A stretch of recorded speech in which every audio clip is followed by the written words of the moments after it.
Water is precious to all of us here in the arid Southwest, and healthy lands are essential to provide the clean and abundant water necessary to sustain life for the millions of people and animal and plant species who share these landscapes. Unfortunately, many of these crucial ecosystems are degraded and in need of focused attention.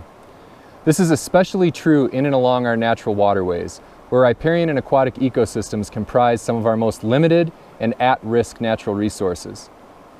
To address this, the Forest Service has developed a strategy with an eye to the future, designed to be a guiding vision to restore and maintain watersheds in the American Southwest.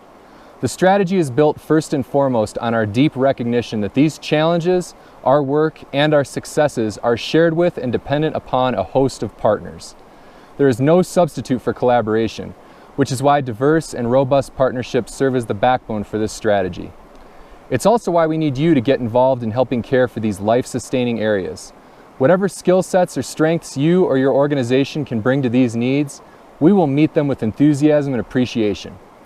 Please visit our website to find out more about our strategy and to get your gears turning on how you can contribute to the sustainability of the Southwest's precious, life-giving waterways.